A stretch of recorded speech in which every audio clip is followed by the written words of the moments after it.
साथियों, मैं पवन पाराशर आपका संविधान की जो प्रस्तावना की श्रृंखला चल रही है उसमें स्वागत करते हैं, अभिनंदन करते हैं और जोश के साथ पुनः इसे शुरू करते हैं। देखिए, हम जो पढ़ रहे थे वो पढ़ रहे थे प्रस्तावना कि आपको कहीं मेंस वगैरह में अगर प्रस्तावना 50 शब्दों में लिखने के लिए बोला जाए तो आप प्रस्तावना कैसे लिखोगे। प्रस्तावना कैसे लिखोगे, क्योंकि जिसमें पूरी चीजें क्लियर हो जाए और वो सामने वाला चेक करने वाला है वो समझे कि इसको इस प्रस्तावना की सारी चीजें पता है कि किस तरह से प्रस्तावना में क्या क्या उल्लेख है। आपने रट कर नहीं लिखी है। अगर आप रट करके लिख दे तो हम भारत के लोग भारत को संपूर्ण प्रभुत्व संपन्न समाजवादी पंथ लोकतांत्रिक गणराज्य बनाने के लिए तथा उसके समस्त नागरिकों को सामाजिक आर्थिक राजनीतिक न्याय विचार व्यक्ति विश्वास धर्म और उपासना की स्वतंत्रता। धीरे बोलूंगा, मैं बहुत तेज बोल रहा हूं। सुनो भाई स्टूडेंटों, हम भारत के लोग भारत को संपूर्ण प्रभुत्व संपन्न समाजवादी पंथ लोकतांत्रिक गणराज्य बनाने के लिए तथा उसके समस्त नागरिकों को सामाजिक आर्थिक राजनीतिक न्याय विचार अभिव्यक्ति विश्वास और धर्म की उपासना तथा प्रतिष्ठा और अवसर की समता तथा उन समय व्यक्ति की गरिमा और राष्ट्र की एकता अखंडता सुनिश्चित करने वाली संविधान सभा में दृढ़ संकल्प होकर आज यानी 26 नवंबर 1949 को मिति मार्गशीर्ष शुक्ल सप्तमी 2006 विक्रम संवत को एतद द्वारा इस संविधान द्वारा अंगीकृत अधिनियमित व आत्मर्पित करते हैं। अगर आप इस तरह से मेंस में प्रस्तावना को लिखोगे तो 10 नंबर का जो सवाल है वो आपको केवल 2 ही अंक देगा, क्योंकि वो समझेगा आप क्या हो, रट्टू हो। आप सैद्धांतिक पक्ष को देखते हो। कैसे देखते हो? सैद्धांतिक पक्ष को देखते हो, आप व्यवहारिक पक्ष को नहीं देखते हो और वहां पर आपके व्यवहारिक पक्ष को देखा जाता है। किसको देखा जाता है? व्यवहारिक पक्ष। ठीक है, तो आपको इसलिए जो 10 नंबर का क्वेश्चन होगा उस पर केवल कितने अंक दिए जाएंगे? 2। और 2 भी क्यों दिए जाएंगे? क्योंकि आपने कुछ तो पेन बिगाड़ा है। क्या है? पेन बिगाड़ा है, इसलिए आपको 2 नंबर तो देने पड़ेंगे। इसका मेरा कहने का मतलब है कि इस तरह से प्रस्तावना को नहीं लिखना, इस तरह से लिखना कि हमने अभी क्या बनाए, प्रस्तावना के पॉइंट बनाए। क्या बनाए? पॉइंट। कैसे बनाए मैं लिखूंगा नहीं सारा, क्योंकि पहले हम इसकी चर्चा कर चुके हैं। हमने पॉइंट इस तरीके से बनाए। हमने नंबर 1 पॉइंट बनाया कि शक्ति या सत्ता का स्रोत। क्या? स्रोत। दूसरा बनाया प्रस्तावना के अनुसार प्रकृति। प्रस्तावना के अनुसार प्रकृति, संविधान की प्रकृति। नंबर 3 उद्देश्य, यानी उद्देश्य मूल्य आदर्श और जो चौथा पॉइंट बनाया लागू होने की तिथि। लागू होने की तिथि। ठीक है, तो हमने कहा जो शक्ति या सत्ता का स्रोत कौन है? हम भारत के लोग। हम भारत के लोग। दूसरा, प्रकृति में हमने 5 पॉइंट बताए। संपूर्ण प्रभुत्व संपन्न समाजवादी पंथप्रवेश लोकतांत्रिक गणराज्य बनाने के लिए तथा उद्देश्य कितने बताए? 4। नंबर 1 न्याय। कौन सा? न्याय। कितने न्याय? 3। सामाजिक आर्थिक पॉलिटिकल, 3 न्याय बताए। अगला हमने जो बताया वो क्या बताया? स्वतंत्रता। तो कितनी स्वतंत्रता बताई? 5। नंबर 1 विचार, नंबर 2 अभिव्यक्ति, नंबर 3 विश्वास, धर्म।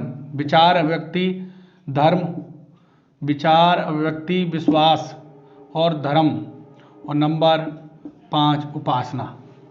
और इसके बाद हमने इसकी क्या बताई?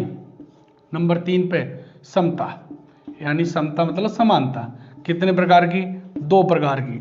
नंबर 1 प्रतिष्ठा। कौन सी? प्रतिष्ठा। और नंबर 2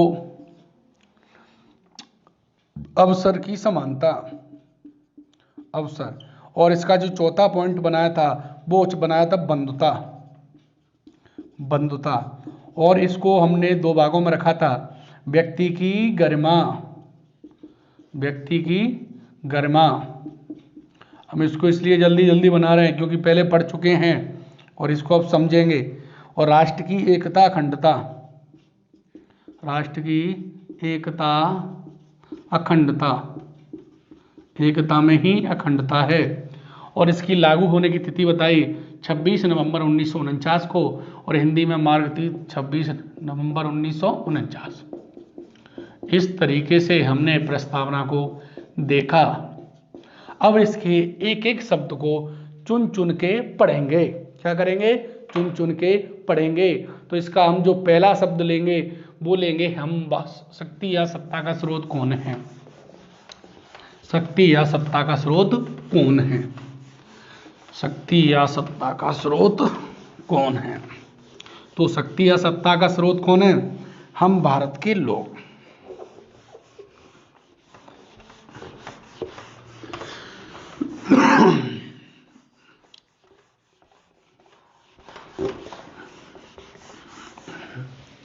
शक्ति या सत्ता का स्रोत।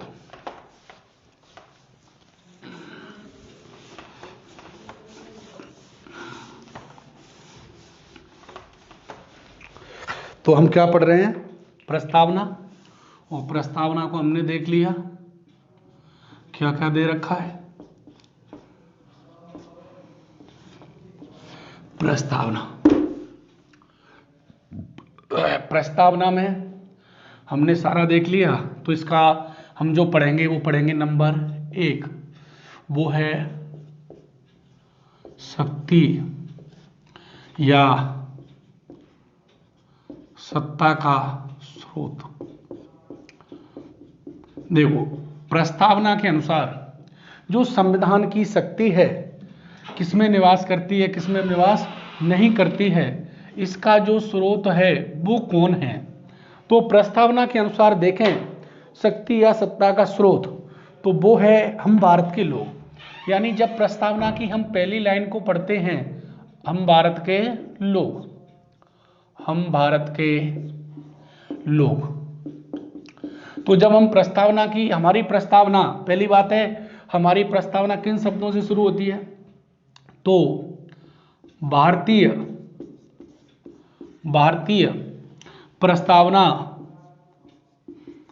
प्रस्तावना हम भारत के लोग, हम भारत के लोग।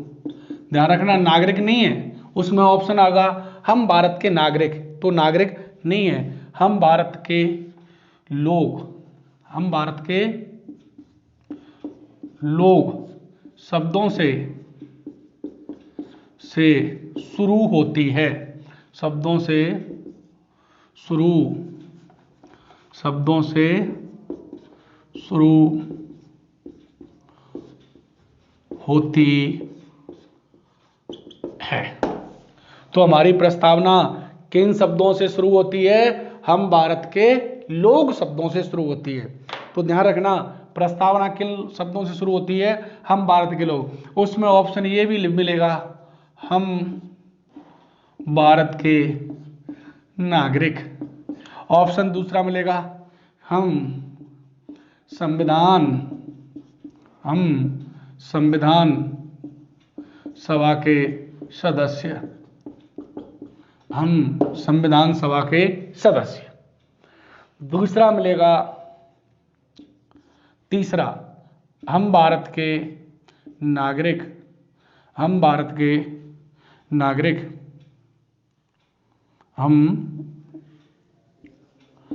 भारत के नागरिक। और चौथा जो ऑप्शन होगा इनमें से, इनमें से कोई नहीं। और पांचवा भी हो सकता है कि ये सभी, ये सभी। तो देखो हमारी प्रस्तावना किन शब्दों से शुरू होती है? हम भारत के लोग, न कि हम भारत के नागरिक, न कि हम संविधान सभा के सदस्य। ठीक है, तो किन शब्दों से शुरू होती है? हम भारत के लोग। देखो साहब, हमारी प्रस्तावना पहला शब्द तो यही बनता है कि किन शब्दों से शुरू होती है? हम भारत के लोग। जो हम भारत के लोग हैं, यह शब्द कहां से लिया गया है? तो हम भारत के लोग, हम भारत के लोग, हम भारत के लोग, हम भारत के लोग शब्द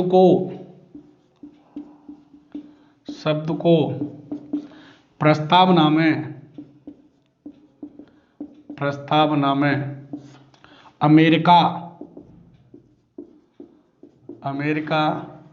और अमेरिका ऑप्शन में नहीं है तो यूएनओ, संयुक्त राष्ट्र संघ है ना, वो वाला। तो देखो, हम भारत के लोग शब्द हैं, वो प्रस्तावना में कहां से लिया? अमेरिका से। तो जैसे हमारी प्रस्तावना शुरू होती है with the people of India, ऐसे ही अमेरिका की प्रस्तावना शुरू होती है with the people of America और with the people of UNO, यानी यूएनओ की जो प्रस्तावना है वो भी कैसे शुरू होती है? With the people of UNO, हम यूएनओ के लोग और हम अमेरिका के लोग। तो हमने जो हम भारत के लोग शब्द को कहां से लिया है? अमेरिका से लिया है। ये चीज क्लियर हुई। दूसरी बात करें कि इस हम भारत के लोग शब्दों का अर्थ क्या है? तो हम भारत के लोग शब्दों से दो अर्थों का पता लगता है। क्या पता लगता है? पता ये लगता है, हम भारत के लोग शब्दों से दो चीजें निकल के आती हैं। पहली कि जो अंतिम शक्ति है, वो अंतिम शक्ति किस में निवास करती है? अंतिम शक्ति यानी संविधान के अनुसार अंतिम शक्ति कह दो या जो संप्रभुता है वो किस में निवास करती है? तो अंतिम शक्ति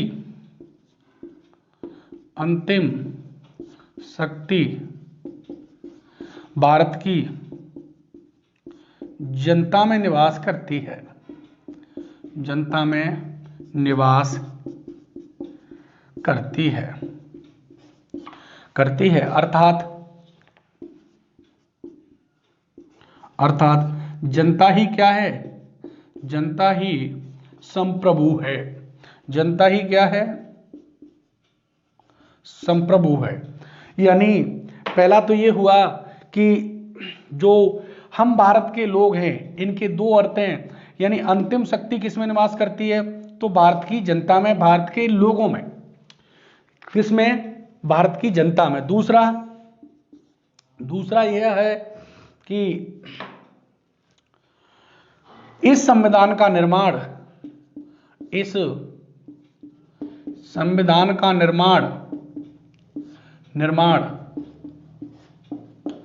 भारत के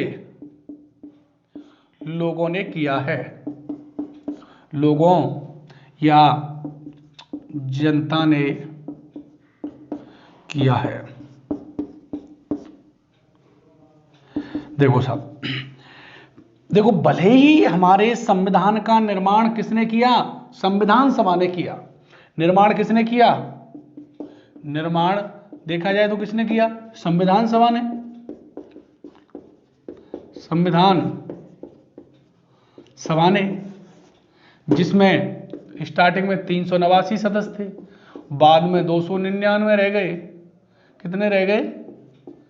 99, और अंतिम रूप से साइन किए 284 में।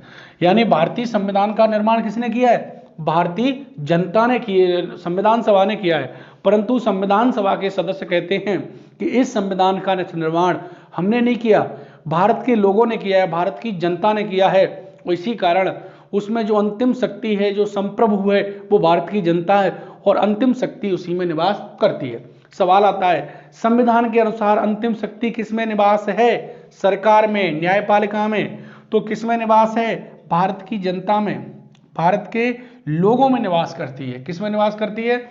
और संविधान का निर्माण किसने किया है? तो भारत की जनता ने किया है। देखो, हमारी संविधान सभा का चुनाव भले ही प्रत्यक्ष रूप से नहीं हुआ था, कैसे हुआ था? अप्रत्यक्ष रूप से हुआ था। फिर भी हमारे जो संविधान सभा के सदस्य कहते हैं कि इस संविधान का निर्माण किसने किया है? भारतीय जनता ने किया है, भारत के लोगों ने किया है। देखो, कुछ लोग आरोप लगाते हैं, क्या आरोप लगाते हैं कि आरोप ये है कि आरोप एक तो ये है कि भारतीय संविधान का निर्माण चंद लोगों ने, पहला जो आरोप लगाता है वो है केसी वेयर। कौन है? केसी वेयर है, एक राजनीतिज्ञ थे, संवैधानिक विशेषज्ञ थे। ये कहते हैं कि संविधान का निर्माण चंद लोगों ने, कुछ लोगों ने किया है। चंद लोगों ने यानी कुछ लोगों ने किया है, कुछ लोगों ने, और खासकर किसने किया है? कांग्रेस ने। मुख्यतः किसने किया है? कांग्रेस ने किया है। दूसरी बात, तो ये केसी वेयर तो ये कहता है कि संविधान का निर्माण भारत की जनता ने नहीं किया। तो वो कैसे कह रहे हैं कि भाई इस संविधान का निर्माण भारत की जनता ने किया है? दूसरा इसमें जो आरोप लगता है वो कहते हैं कि संविधान सभा का जो चुनाव था, संविधान सभा का चुनाव, यानी संविधान सभा का चुनाव, दूसरा आरोप ये लगता है कि संविधान सभा का चुनाव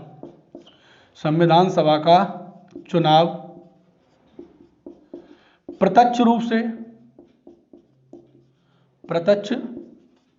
रूप से अर्थात भारतीय जनता ने नहीं किया था। किसने नहीं किया था? जनता ने नहीं किया था। ये हम भारत के लोग शब्दों पर दो आरोप लगते हैं। एक तो केसी वेयर लगाता है कि भारत के संविधान का निर्माण चंद लोगों ने, कुछ लोगों ने किया था, और इसमें मुख्यतः कौन थी? कांग्रेस थी।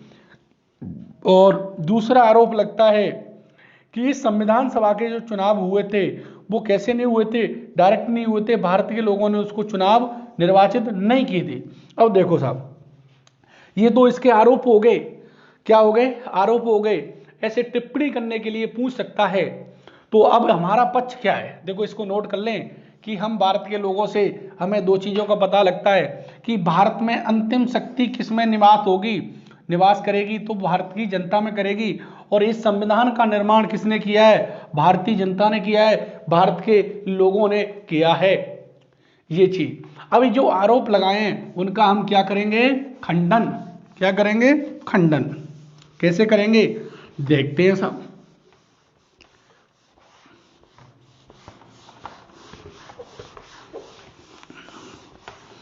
क्या करते हैं? खंडन करते हैं। इन आरोपों को क्या करते हैं? खंडन। और देखो खंडन कैसे करते हैं। अब आरोपों का क्या करते हैं? आरोपों का खंडन। नंबर 1, देखो साहब, हम कहते हैं कि संविधान सभा में उस समय के, यानी हम कहते हैं कि देखो संविधान सभा में महात्मा गांधी और मोहम्मद अली जिन्ना को छोड़कर उन संविधान में जितने भी संविधान सभा के सदस्य थे, तो जो पॉपुलर लोग थे, प्रसिद्ध लोग थे, संवैधानिक विशेषज्ञ थे, कोई विधि वेत्ता था, सभी वर्गों से लिए गए थे। यानी पहला तो क्या है? संविधान सभा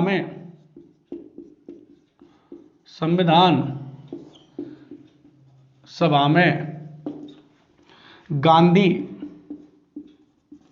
व जिन्ना, मोहम्मद अली जिन्ना को छोड़कर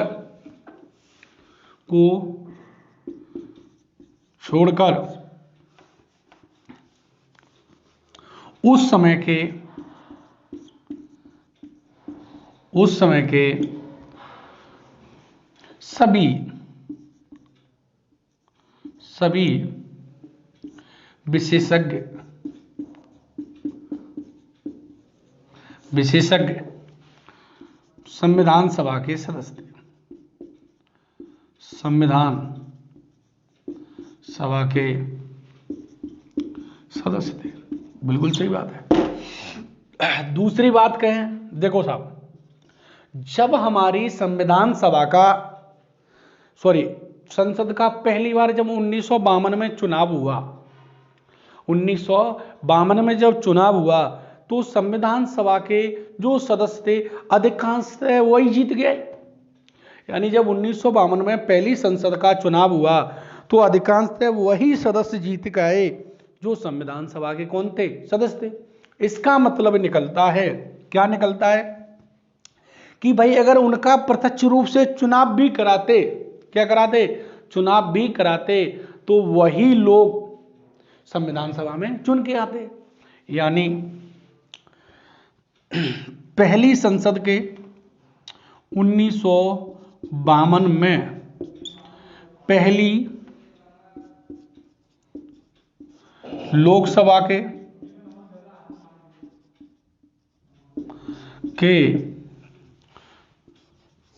चुनाव में संविधान सभा के अधिकांश सदस्य चुनाव जीत कर आए थे।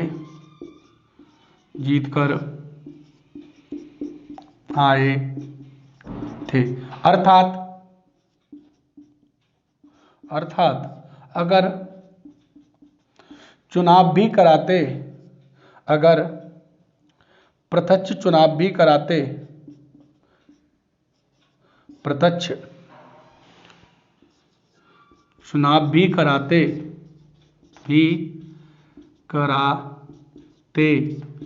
तो वे ही सदस्य चुनकर आते। देखो कितनी अच्छी बात है। देखो साहब, पहला है कि संविधान सभा में गांधी और जिन्ना को छोड़ दें तो उस समय के जितने भी विशेषज्ञ हो सकते थे, जितने भी पॉपुलर लोग थे, फेमस लोग थे, प्रसिद्ध लोग थे या राजनीतिक अनुभव रखने वाले थे, वो सभी सदस्य संविधान सभा के क्या थे, सदस्य थे। दूसरी बात, 1952 में जब पहली लोकसभा के क्या हुए, चुनाव हुए, तो अधिकांश वही सदस्य चुनकर आए। अधिकांश बोल रहा हूं मैं, अधिकांश वही सदस्य चुन के आए जो संविधान सभा के क्या थे, सदस्य थे। इसका मतलब जब 1946 में संविधान सभा का यदि प्रत्यक्ष रूप से चुनाव भी होता तो हम कह सकते हैं कि वही सदस्य चुनकर आते। ये बहुत अच्छी बात। तीसरा कहते हैं, तीसरा पॉइंट हम लेते हैं, इधर ले लेते हैं तीसरा पॉइंट। देखो, अगर हम बात करें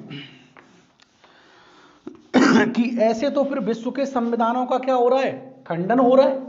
खंडन कैसे हो रहा है, खंडन ऐसे हो रहा है कि विश्व के जो अधिकांश संविधान हैं वहां पर चुनाव कैसे हुए, अप्रत्यक्ष रूप से हुए। कैसे हुए, अप्रत्यक्ष रूप से हुए, यानी प्रत्यक्ष रूप से नहीं हुए।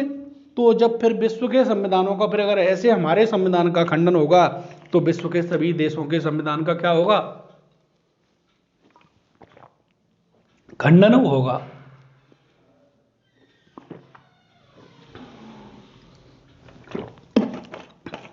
तो इस तरीके से तो विश्व के सभी देशों के संविधान का क्या होगा, खंडन होगा।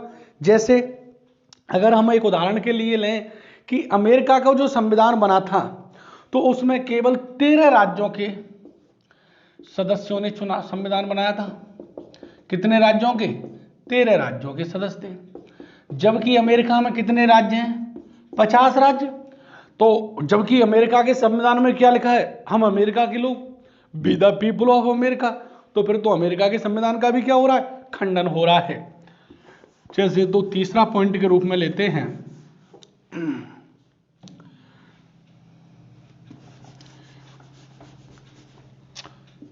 तीसरा, इस प्रकार से तो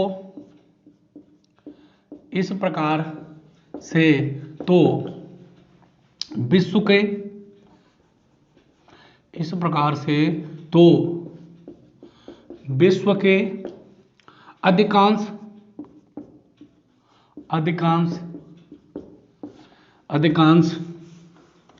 संविधानों का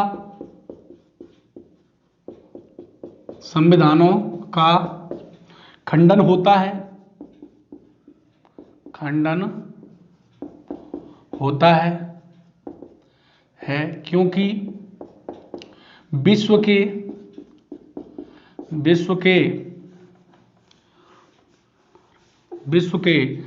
अधिकांश संविधान, विश्व के अधिकांश संविधान सभा के सदस्य, अधिकांश संविधान सभा के सदस्यों का निर्वाचन अप्रत्यक्ष हुआ है। जैसे एक एग्जाम्पल के रूप में लिखते हैं कि अमेरिका के संविधान को, जैसे अमेरिका के संविधान को 13 राज्यों के सदस्यों ने बनाया था, 13 राज्यों के सदस्यों ने बनाया था, जबकि अमेरिका के संविधान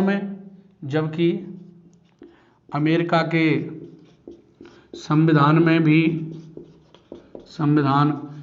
भी हम अमेरिका के लोग लिखा है। क्या लिखा है? हम अमेरिका के लोग लिखा है। क्लियर हुआ? देखो, हमारे संविधान पर आरोप लगते हैं कि भाई इस संविधान का निर्माण भारतीय जनता ने नहीं किया है, यानी जो संविधान सभा के सदस्य थे उनका निर्वाचन भारतीय जनता ने प्रत्यक्ष रूप से नहीं किया है। और केसी बेयर तो कहते हैं कि भारतीय संविधान का निर्माण चंद लोगों ने किया है। किसने किया है? चंद लोगों ने, और मुख्यतः कांग्रेस ने किया है, क्योंकि कांग्रेस के कितने सदस्य थे? 208। तो हम कहते हैं ये आरोप निराधार हैं। कैसे हैं? निराधार हैं, तर्कहीन है, तत्वहीन है, इनमें कोई बल नहीं है। क्योंकि इस तरीके से हम कहते हैं, अपना पक्ष रखते हैं। और अपना पक्ष कैसे रखते हैं? पहला कहते हैं कि हम गांधी और जिन्ना को छोड़ दें तो उस समय के जो भी संविधान में सदस्य होने चाहिए थे या जो सदस्य जीत कर आने चाहिए थे वो थे। दूसरी बात, जब हमारी लोकसभा के 1952 में चुनाव हुए तो अधिकांश थे वही सदस्य चुन करके आए जो संविधान सभा के क्या थे? सदस्य थे। तो इसका मतलब है यदि संविधान सभा के चुनाव कराते भी तो भी वही सदस्य जीत के आए। इसलिए इसका मतलब प्रत्यक्ष कराओ या अप्रत्यक्ष कराओ, संविधान का निर्माण तो वही लोग करते। और भारत इतना विशाल देश था, इतना विशाल देश था, यहाँ अलग अलग जाति धर्म के लोग थे। दूसरी बात, भारत में उस समय विभाजन चल रहा था, दंगे चल रहे थे, इसलिए ऐसी परिस्थिति में चुनाव कराना संभव नहीं था। और इतने बड़े देश में चुनाव कराना भी संभव नहीं था। क्या नहीं था? चुनाव कराना संभव नहीं था, इसलिए प्रत्यक्ष चुनाव नहीं कराए। परंतु प्रत्यक्ष नहीं कराए, जब प्रत्यक्ष हुए 1952 में तो वही सदस्य संसद में पहुंचते हैं जो पहले क्या थे? संविधान सभा के सदस्य थे। तो इस बात में कोई दम नहीं है, इसलिए इसका क्या होता है? पूरी तरह खंडन होता है। तो इस तरीके से हमने देखा कि हमारी प्रस्तावना में शक्ति या सत्ता, जो सरकार है वो किससे शक्ति प्राप्त करती है? तो वो किससे शक्ति प्राप्त करती है? भारतीय जनता से शक्ति प्राप्त करती है। दूसरा देखा कि संविधान का निर्माण भले ही संविधान सभा के सदस्यों ने किया था, संविधान सभा का निर्माण भले ही संविधान सभा के सदस्यों ने किया था, परंतु वो कहना चाह रहे हैं कि इस संविधान का निर्माण हमने नहीं किया। किसने किया? किसने? भारत की जनता में। और देखो, इसमें एक केबी कामत एक सदस्य थे, उन्होंने कहा था कि हम भारत के लोग शब्दों की जगह ईश्वर के लोग ईश्वर लिख दो। क्या लिख दो? ईश्वर, हम ईश्वर। तो ईश्वर ना लिखा, क्या लिखा? भारत के लोग लिखा, क्योंकि ईश्वर का खंडन इसलिए कहा था कि अगर ईश्वर लिखते तो देखो भारत कैसा है, पंथ निरपेक्ष राष्ट्र है। तो संविधान सभा के सदस्यों ने खंडन किया था कि यह एक धर्म विशेष का शब्द है और इसे अल्पसंख्यकों पर, जो मुस्लिम थे, ईसाई थे, सिख थे, जैन थे, बौद्ध थे, बहुत सारे अलग अलग जाति धर्म के सदस्य थे, उन पर हम इसे शब्द को नहीं थोप सकते, क्योंकि यह एक धार्मिक शब्द है। क्या है? धार्मिक शब्द है। इसलिए उसको न लिख करके अलग अलग प्रस्ताव आए थे। एक सदस्य ने तो एक देवी के लोग, देवी के रूप में रखने की बात की थी कि देवी के शब्द को यहां पर रख दो, परंतु इन प्रस्तावों को स्वीकार नहीं किया गया था। तो इस तरह से हम लोग भारत के लोग शब्दों से, पहली बात तो हमारी प्रस्तावना क्या होती है? हमारी प्रस्तावना with the people of India शब्दों से, हम भारत के लोग शब्दों से शुरू होती है। हम भारत के लोग शब्द हैं वो अमेरिका से लिया गया है। अगर अमेरिका ऑप्शन में नहीं है, क्योंकि तो क्या लिखना? यूएनओ, क्योंकि अमेरिका में भी कहा गया है with the people of America, हम अमेरिका के लोग। और यूएनओ का जो चार्टर है, यूएनओ की स्थापना 1945 में हुई, उसमें भी लिखा हुआ है हम यूएनओ के लोग। तो पहला ऑप्शन यूएनओ को मानना है, अगर यूएनओ नहीं, सॉरी, पहला ऑप्शन के रूप में अमेरिका को मानना है। अगर अमेरिका ऑप्शन में नहीं है तो किसे मानना है? यूएनओ को। तो हम भारत के लोग शब्द कहां से लिया है? अमेरिका या यूएनओ से। और इससे हमारी किसका पता लगता है कि जो अंतिम शक्ति किस संप्रभुता है वो किसमें, यानी भारत में सर्वोच्च कौन है? तो भारत में सर्वोच्च है जनता है। कौन है? जनता। दूसरा, हमने देखा कि इस संविधान का निर्माण किन्होंने किया है? संविधान सभा ने न करके, वैसे किया तो संविधान सभा ने, परंतु संविधान सभा के लोग कहते हैं कि इसका निर्माण भारतीय जनता ने किया है और इसका श्रेय वो भारतीय जनता को देना चाहते हैं, क्योंकि संविधान सभा के सदस्य थे, उनको भारतीय जनता ने प्रत्यक्ष नहीं तो अप्रत्यक्ष रूप से क्या किया था? निर्वाचित किया था। इसलिए वो इसका श्रेय किसको देते हैं? भारतीय जनता को देते हैं। दूसरा, कुछ लोग इस पर आरोप लगाते हैं कि भारत के संविधान का निर्माण भारतीय जनता ने नहीं किया है, भारतीय जनता ने नहीं किया है, कुछ लोगों ने इसका निर्माण किया है, मुख्यतः कांग्रेस ने किया था। तो देखो बात करें तो हम इसका खंडन 3 बातों से करते हैं। नंबर 1 कि यदि उस समय संविधान सभा में गांधी और जिन्ना को छोड़ दें, ये दोनों ही सदस्य नहीं थे, तो उस समय के संविधान सभा के सदस्य सभी विशेषज्ञ थे, जो भी अनुभवी लोग थे वो सभी संविधान सभा के क्या थे? सदस्य थे। दूसरा है कि जब 1952 में पहली लोकसभा के क्या हुए थे? चुनाव हुए थे। चुनाव में संविधान सभा के अधिकांश सदस्य चुनाव जीतकर आए थे, अर्थात अगर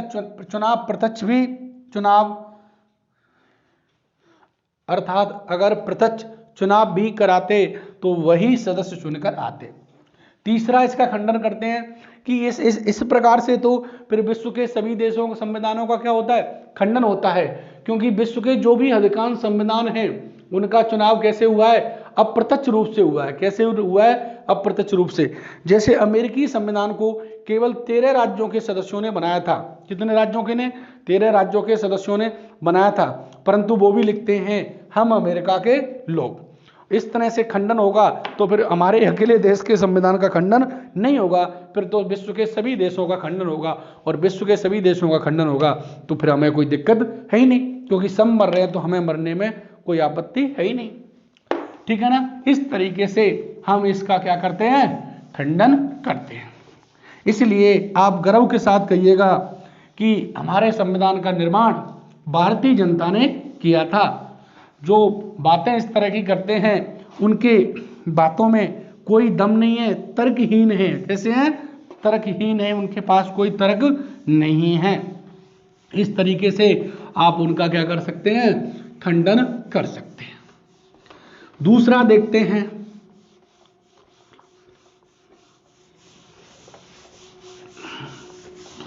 दूसरा जो अब देखते हैं हम प्रस्तावना का जो दूसरा पॉइंट था वो था प्रकृति।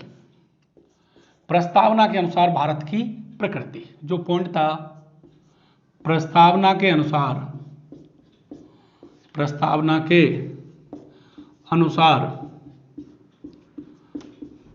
अनुसार संविधान की प्रकृति, संविधान की प्रकृति, संविधान की प्रकृति। तो उसमें हमने कितने शब्द देखे थे? 5 शब्द देखे थे। कितने देखे थे? 5। नंबर 1 लेते हैं, संपूर्ण प्रभुत्व, प्रभुत्व संपन्न, संपन्न, जिसे कहते हैं सोवरन,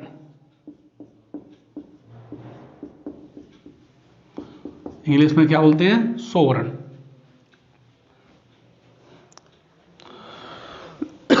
दूसरा है समाजवादी, वादी, सोशलिस्ट,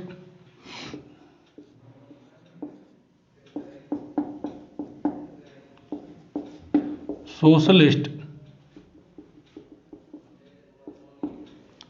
कौन सा है? सोशलिस्ट।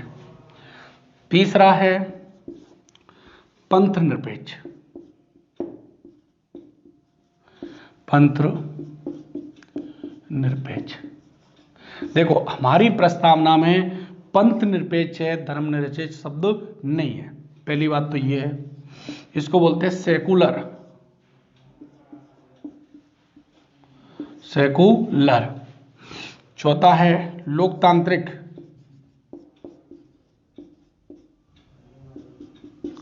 लोकतांत्रिक, डेमोक्रेटिक।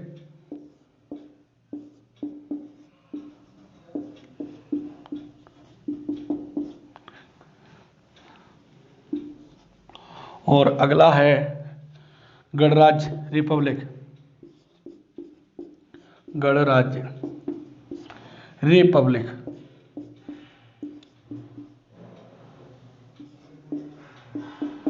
तो प्रकृति के लिए कितने शब्द हैं? 5। संपूर्ण प्रभुत्व संपन्न, भारत कैसा होगा? सोवरेन होगा। कैसा होगा? समाजवादी होगा। कैसा होगा? पंथ निरपेक्ष होगा यानी सेकुलर होगा। लोकतांत्रिक यानी डेमोक्रेटिक होगा। गणराज्य मतलब रिपब्लिक होगा। तो भारत की प्रकृति के लिए कितने शब्द हैं? 5। अब इनको एक एक को पढ़ेंगे। किसको पढ़ेंगे? एक एक को पढ़ेंगे। कितने शब्द हैं? 5 शब्द हैं। तो पहला पढ़ेंगे संपूर्ण प्रभुत्व संपन्न।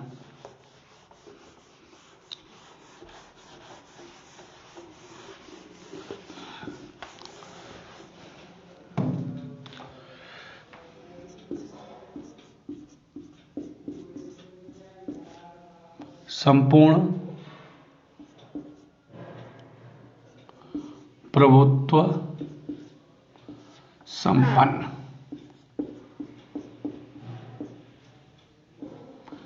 संपन्न। इसको इंग्लिश में बोलते हैं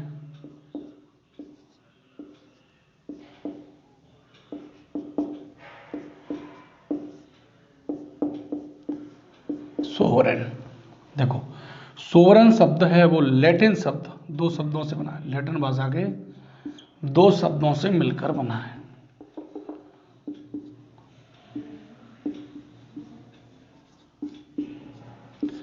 super plus anus, anus. Super का मतलब होता है सर्वोच्च, एनस का मतलब होता है शक्ति। जो सर्वोच्च शक्ति है, जिसके पास क्या है? सर्वोच्च शक्ति है, वही क्या है? संपूर्ण प्रभुत्व संपन्न है। यानी जो क्या है? सर्वोच्च है, वही क्या है? संपूर्ण प्रभुत्व संपन्न है। देखो संपूर्ण प्रभुत्व संपन्न का बेसिक अर्थ देखें तो क्या होता है कि जो आंतरिक और बाह्य रूप से किसी के दबाव में नहीं है और अपना निर्णय लेने में क्या है, सक्षम है, वो ही क्या होता है, संपूर्ण प्रभुत्व संपन्न होता है। क्या होता है, संपूर्ण प्रभुत्व संपन्न होता है। संपूर्ण प्रभुत्व संपन्न को देखें तो कह सकते हैं कि आंतरिक व बाह्य रूप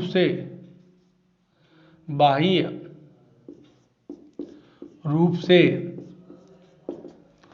अपना निर्णय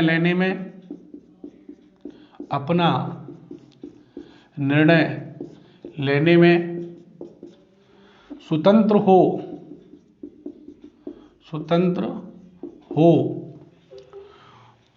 हो उसे ही क्या कहते हैं, संपूर्ण प्रभुत्व या सोवरेन कहते हैं। क्या कहते हैं, सोवरेन कहते हैं। यानी जो आंतरिक और बाह्य, यानी संप्रभुता कितने प्रकार की होते हैं, 2 प्रकार की, आंतरिक संप्रभुता, बाह्य संप्रभुता। जैसे बात करें आंतरिक संप्रभुता, यानी संप्रभुता कितने प्रकार की होती है, 2 प्रकार की। नंबर 1 आंतरिक, यानी भारत के भीतर जो भारत का संप्रभु है, यानी भारत का वास्तविक संप्रभु कौन है, शक्तिशाली, पीएम है। कौन है, पीएम है। तो हमारे मोदी जी भारत के भीतर कोई भी निर्णय ले सकते हैं। क्या ले सकते हैं, निर्णय ले सकते हैं। क्या ले सकते हैं, निर्णय। जैसे मोदी जी ने कहा भाई और बहनों 8 नवंबर को कि आज 12 बजे से वो नोट कैसे होंगे, इनलीगल होंगे। तो इसने क्या लिया, निर्णय लिया। तो भारत के भीतर कुछ भी कर सकता है, उसके निर्णय को कोई बदल नहीं सकता, उसके निर्णय में कोई हस्तक्षेप नहीं कर सकता। उसका निर्णय कैसा हो, अंतिम हो। क्या हो, निर्णय कैसा हो, अंतिम हो। कैसा हो, अंतिम। निर्णय कैसा होना चाहिए, अंतिम। कोई भी निर्णय ले ले, उसमें उसे निर्णय लेने का अधिकार और आदेश देने का जो अधिकार और उसे पालन करवाने की शक्ति, पालन करवाने की जो शक्ति होती है, उसे ही क्या कहते हैं, संप्रभुता कहते हैं। यानी निर्णय ले लिया, कोई आदेश दे दिया और उसे पालन करवाने की शक्ति जिसके पास होती है, उसे ही क्या कहते हैं, संप्रभु कहते हैं। क्या कहते हैं, संप्रभु। यानी आंतरिक रूप से, यानी अपने देश के भीतर वो क्या हो, सर्वोच्च हो। क्या हो, सर्वोच्च हो। क्या हो, सर्वोच्च हो। अपने देश में क्या हो, अपनी सीमा के भीतर क्या हो, सर्वोच्च हो। क्या हो, सर्वोच्च। संपूर्ण प्रभुत्व संपन्न को ही संप्रभुता भी कहते हैं। क्या कहते हैं, इसका दूसरा नाम संप्रभुता, संप्रभुता, या इसको संप्रभु भी कहते हैं। जिसका वो अधिकार रखता है, जिसका वो प्रयोग करता है, वो क्या कहलाता है, संप्रभु कहलाता है। क्या कहलाता है, संप्रभु कहलाता है। तो मोदी आंतरिक रूप से क्या है, सर्वोच्च है। क्या है, सर्वोच्च है। अब एनएस मतलब शक्ति, क्या है, शक्ति। अब इसमें यदि वैधता के लग जाए, क्या लग जाए, वैधता, तो वो क्या बन जाती है, यदि पावर में लेजिस्लेटिव लग जाती है तो वो क्या बन जाती है, सत्ता। देखो सत्ता और शक्ति में अंतर क्या है। जैसे शक्ति और सत्ता में अंतर यहां से ही निकलता है, शक्ति और सत्ता। देखो साहब, शक्तिशाली कोई भी हो सकता है। जैसे कोई पहलवान है, कौन है, पहलवान है। पहलवान के पास क्या है, शक्ति है, उसे मारने पीटने की क्या है, शक्ति है। परंतु जब इस शक्ति को क्या मिल जाती है, वैधता मिल जाती है, कानूनी मान्यता मिल जाती है, तो वो क्या हो जाता है, शक्तिशाली हो जाता है। यदि कोई शक्तिशाली, जैसे कोई क्या है, कोई इंसान है और वो जो गलत काम करता है उसे पीटता है, पकड़ता है, दंडित करता है। क्या करता है? पीटता है, पकड़ता है, दंडित करता है। कोई एक लोग है, उसके पास क्या है? बहुत सारी शक्ति है, परंतु जब यही व्यक्ति किस में भर्ती हो जाए? पुलिस में भर्ती हो जाए, तो इसको क्या प्राप्त हो गई? वैधता प्राप्त हो गई। तो ये क्या बन गया? शक्तिशाली। ये इसको क्या प्राप्त हो गई? वैधता। तो अब इसके पास क्या आ गई? सत्ता आ गई। यानी जब शक्ति को वैधता प्राप्त हो जाती है तो उसे क्या कहते हैं? संप्रभुता कहते हैं। बाकी की चर्चा अगली क्लास में करेंगे। थैंक यू, धन्यवाद।